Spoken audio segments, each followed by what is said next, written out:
Hey y'all, welcome or welcome back to my channel. My name is Katrina and this is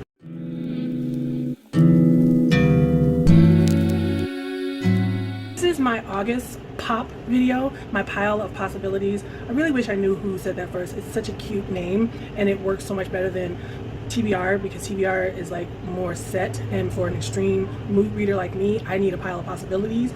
The first book on this list is Sweet Tea and Sympathy by Harper, one of my favorite romance authors. She normally, the ones I read of hers are paranormal, but this is going to be the first that I read of hers that is a contemporary romance setting. And it's about a young lady who doesn't know her birth family. She is an A-list event planner. Something goes wrong and she loses all of her clients. So in steps her birth father's side of the family, whom she's never met. They are in a small town in Georgia and they don't care if she's not an A-list event planner anymore. They want her to plan their event for them. So she goes down to this small town, has to deal with small town issues like everybody knowing your business, and she gets to know her father's side of the family and meets a rugged country dude, and obviously love's going to come from that. The next book that I want to read is from an author that I've read from before. It's Octavia Butler's Parable of the Sower. There is someone that I follow on Twitter who her Twitter name, the one that you can change all the time, says Octavia Butler been new or told y'all or something like that. And I am vaguely aware of the Earthseed series, and so it just made me want to look into it, and it sounds scarily accurate. So I'm gonna read the description from Goodreads. In 2025, so like 4 years from now, with the world descending into madness and anarchy, one woman begins a fateful journey towards a better future. Lauren Olamina and her family live in one of the only safe neighborhoods remaining on the outskirts of Los Angeles. Behind the walls of their defended enclave, Lauren's father, a preacher, and a handful of other citizens try to salvage what remains of a culture that has been destroyed by drugs, disease, war, and chronic water shortages. While her father tries to lead the people on a righteous path, Lauren struggles with hyperempathy, a condition that makes her extraordinarily sensitive to the pains of others.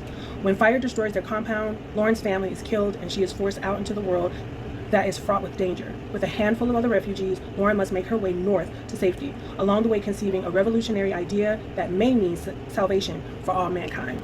So if that doesn't sound like our world right now, the anarchy and the climate issues and the political like malfeasance, I don't know what else is. So I am going to read this and listen to it, just because it's a deeper book, so I can't let my mind wander with like I would with maybe Sweet Tea and Sympathy, which is like gonna be a light fluffy romance. I don't want to only read it on the paper and have it be too hard on my brain while also having to deal with the scary, all too real horror that I'm probably going to be reading about, because we literally just had the ocean on fire, like so. And the reason why I have bad sound quality today is because I can't turn off anything because it's like 100 degrees in the deep south where I am. So it's like, I don't know if she meant to probably be the science fiction book. She's a science fiction writer. She's very proud of that. This is going to read like a horror story, I think. The next two books I'm going to be reading, one is YA, and I think this next one, I don't know if it's considered YA or if no, 7th grader. So that's middle grade, yeah. So I have, look at that cover. I'm loving all of these middle grade books. Living in two worlds is exhausting, and no one knows this better than 16-year-old Jake Livingston. His working class, diverse neighborhood is a far cry from the world of St. Clair Prep, where he is one of the only black students, constantly at the mercy of racist teachers and peers who don't understand him. But when his neighbor, a survivor of a grisly school shooting, is murdered, and the bloody initials of the now dead shooter, Sawyer Djinn, are left on the entryway wall of Jake's home, Jake is forced to confront another world he wishes he could escape, the world of the dead. As a medium, Jake sees ghosts around him all the time. Most are harmless, stuck in their death loops as they relive their deaths over and over again. They rarely interact with people. And while for most of his life, Jake has avoided them, this time there is no running away. Sawyer was a troubled teen who shot and killed 6 kids at a local high school before taking his own life. Now he's a powerful, vengeful ghost, and he has plans for his afterlife. Plans that include Jake. When Sawyer begins stalking him, high school becomes a different kind of survival game. One Jake is not sure he can win. So I'm reading this for myself. I'm going to put it on the shelf for my daughter if it's not too frightening. Now the next one is Tristan Strong, Punches a Hole in the Sky.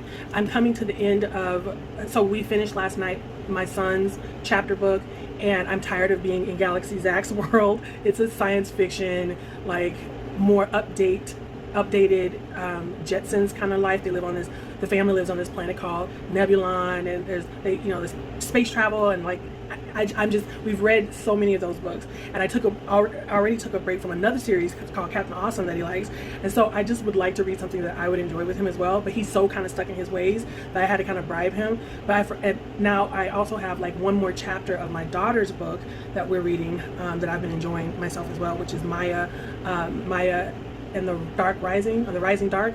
I'll put it up. So we have like one more chapter of that, and so I wanted to see if they would let me read them a combined book instead of me reading two different books every night, especially because my son has started staying in the room.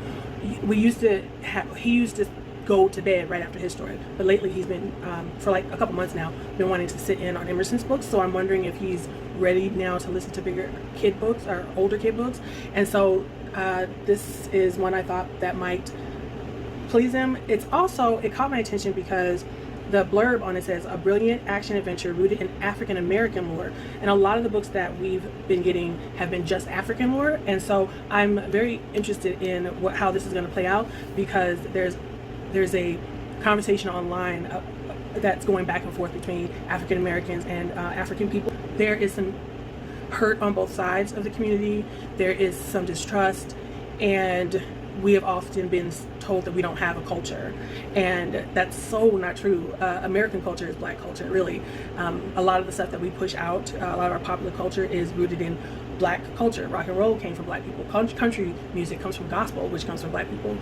So a lot of our, hip hop and all that stuff is what is pushed out worldwide, and to tell us that we don't have a culture. And so this, I would love to have something even more further back, like a tale, like a Briar Rabbit. I don't know if I'm saying that right. Briar Rabbit, or Aesop's Fables.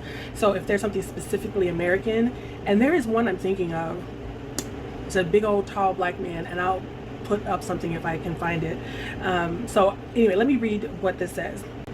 7th grader Tristan Strong feels anything but strong ever since he failed to save his best friend when they were in a bus accident together. All he has left of Eddie is the journal his friend wrote stories in. Tristan is dreading the month he's going to spend on his grandparents' farm in Alabama, where he's being sent to heal from the tragedy. I don't know why I read it that way. On his first night there, a sticky creature shows up in the bedroom and steals Eddie's journal. Tristan chases it. Is that a doll?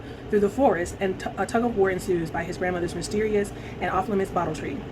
In a last attempt to wrestle the journal out of the creature's hands, Tristan punches the tree, accidentally opening a chasm into Mid-Pass, a volatile place with a burning sea, haunted bone ships, and iron monsters that are hunting the inhabitants of the strange world.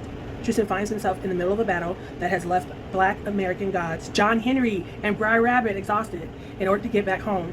Tristan and these new allies will need to entice the god Anansi, the Weaver, to come out of hiding and seal the hole in the sky. But bartering with the trickster, Anansi always comes at a price, and Tristan saves his world before he loses more of the things he loves. So that's, I knew it in my, it's John Henry, but they still have the African god Anansi. And I guess that's fair because we do have roots in Africa, but to have John Henry and Briar Rabbit, those are American Black stories. And so I'm that's just funny that it came up. The next book that I'm actually currently reading this, and it's called The Personal Librarian, and it's about a woman who develops a library for J.P. Morgan, and I think it's a fictionalized history of the real woman who develops this library of like antiquities and first copies of famous books. Like so far, Don Quixote, and she has a first copy of Don Quixote, and the French version of the Arthur story, the poem. I'll try to remember to put it up. I don't speak any French, but I've seen, because I'm a little obsessed with Arthurian stories, and so whenever I watch a documentary or something like that on King Arthur, they reference this book, so I know what they were talking about in the book, but I'm not even going to try to pronounce it. The one twist with her is that to be able to get into this, she has to pass for white.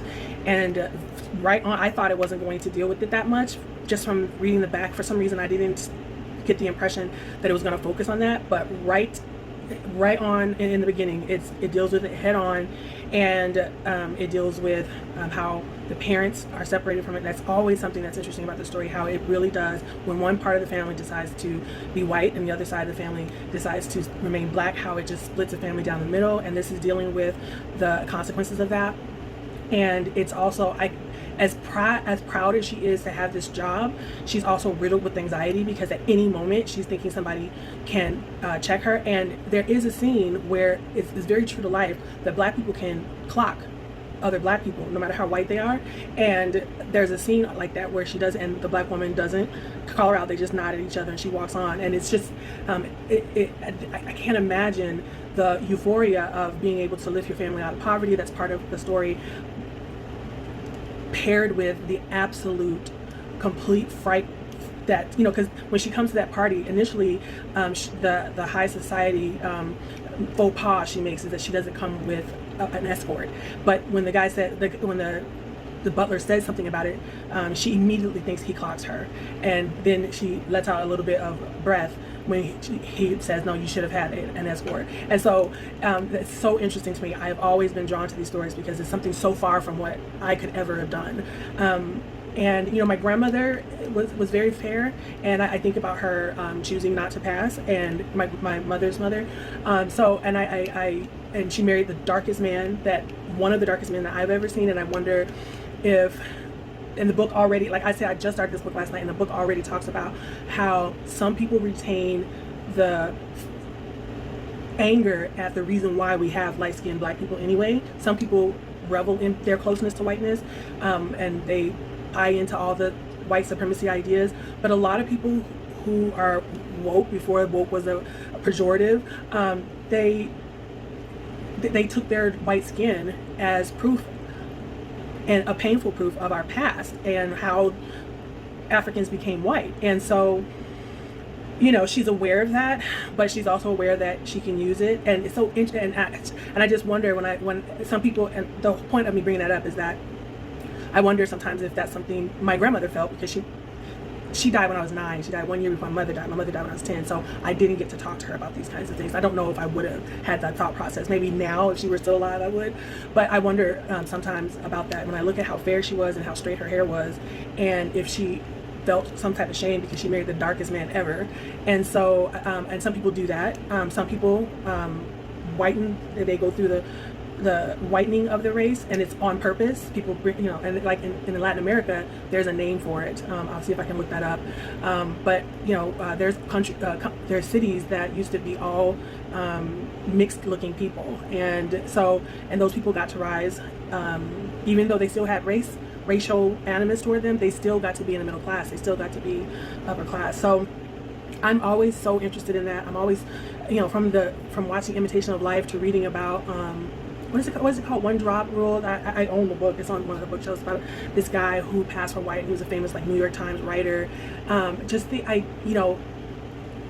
it? The Stain, where Anthony Hopkins plays a man who has black in him, and I think the guy who plays in all the way to actors and actresses who can pass for white, and you know, bring it up or don't bring it up, or what side they choose, and then my emotional feelings about the ones that decide to only claim being biracial. So it's just such a psychologically, sociologically involved question, and I'm so drawn to it because it's part of my set of interests, you know. So this is going to be interesting, and this is supposed to be a real woman who, like, their name was Greener, and to make them sound, because she's a little more olive skinned than the rest of the family, they made up a Portuguese ancestor, and so they changed her name to Da Costa Green.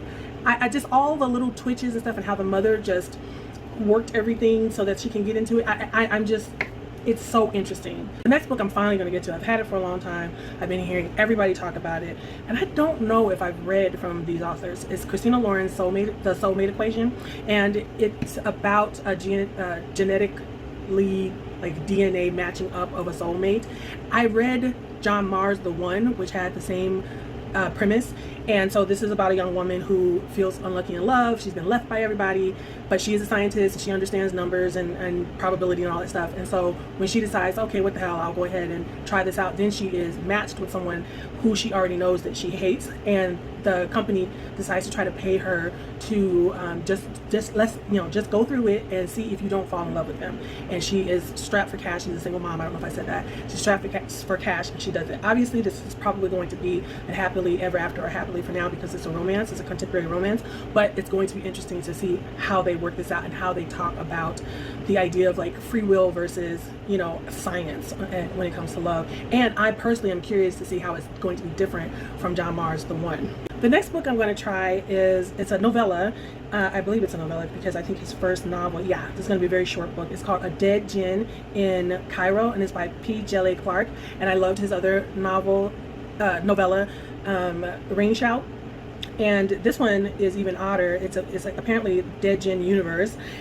It's Egypt 1912 in an alternate Cairo, infused with the otherworldly, the mystery of alchemy, enchantments, and supernatural entities investigate disturbances between mortal and the possibly divine that starts off as an odd suicide case for special investigator Fatma El Shawari leads her through the city's underbelly as she encounters rampaging ghouls, saucy assassins, clockwork angels, and plot that could unravel time itself. How is he going to get all that in 43 pages? I don't know, but I'm here for it. So the next book that is on my pile of possibilities is something my second born, who has pretty out there, fantastical reading tastes, suggested I read, and it's called Perito Street Station. Beneath the towering bleached ribs of a dead ancient beast lies the city of New Crobuzon, where the unsavory deal is stranger to no one, not even to Isaac, a gifted and eccentric scientist who has spent a lifetime quietly carrying out his unique research. But when a half-bird, half-human creature known as the Garuda comes to him from afar, Isaac is faced with the challenges he has never before encountered.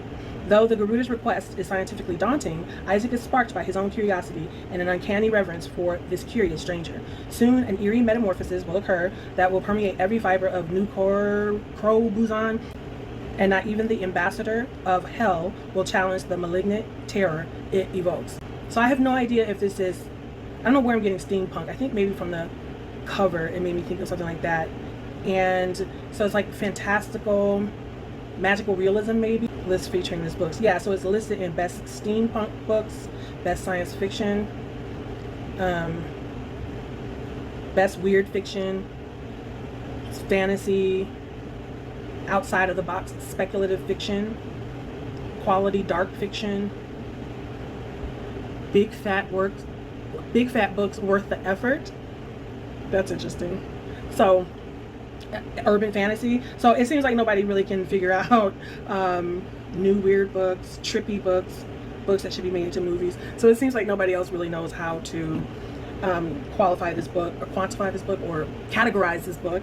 And I guess maybe as I get closer to it or after I listen to it, if I can't figure it out, I'll search down some, reviews or interviews with the author to see what the author decides to make it out to be. So The Ruins is a book that is a horror story that got a lot of hype, and it was, some people in the reviews of it said that it was a Stephen King book if Stephen King could actually write an ending. I was like, dang, y'all savage. So it's about a group of friends who are trapped in a Mexican jungle, and they stumble upon a creeping horror unlike anything they ever imagined, and it slowly spirals into a nightmare when they find an ancient ruin site. So that's good enough for me to know and to have people saying that it's like Stephen King. If he could end a book, I'm there. The next horror book that I'm going to read is 12 Nights at Rotter House. So the 12 Nights at Rotter House is about a travel writer who looks for paranormal haunted places, and he convinces the owner of the infamous Rotterdam mansion to let him stay on the premises for 13 nights. He believes he'll finally find the location that will bring him a bestseller. His oldest friend and fellow horror film obsessive joins him on the project, and the two dance around the recent and unspeakably painful rough patch in their friendship. And so there's a shocking climax and all of that. So it's another group of friends and a haunting situation, and it seems like there's going to be some intrigue about why their friendship broke up. So the next book is going to be a paranormal, funny romance that will kind of chop up some of the heavier stuff that I'm reading along with Sweet Tea and Sympathy. And this is an old series. It's got like 20 books in it. It's First Grave on the Right by Darynda Jones, and it's about a part-time private investigator and a full-time Grim Reaper. She tries to convince people to go into the light, and she finds someone, an entity that's been following her all of her life, and it turns out he might not be dead after all. In fact, he might be something else entirely. What does he want with Charlie, and why can't she seem to resist him? So it says scorching hot tension, high octane humor. And so First Grave on the Right is your signpost to paranormal suspense of the highest order. So I'm here for it. The next to the last book that I am going to read is He Said / She Said. And that's important because there's a bunch of He Said, She Said books by Erin Kelly. And this is about someone who witnesses something between a man and a woman, and the woman interrupts the man, and the woman seems very grateful. The man denies it, and it's her word against his. The victim seems grateful, and months later the victim turns up on the main character's doorstep, and her initial gratitude turns into something twisted. So I'm curious as to what that is. So those are just some of the books that I have on my pile of possibilities. Thanks for sticking through to the end of this.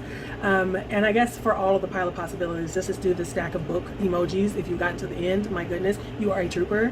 And I really hope that this month is going to be a great reading month. What books are you thinking about reading in August?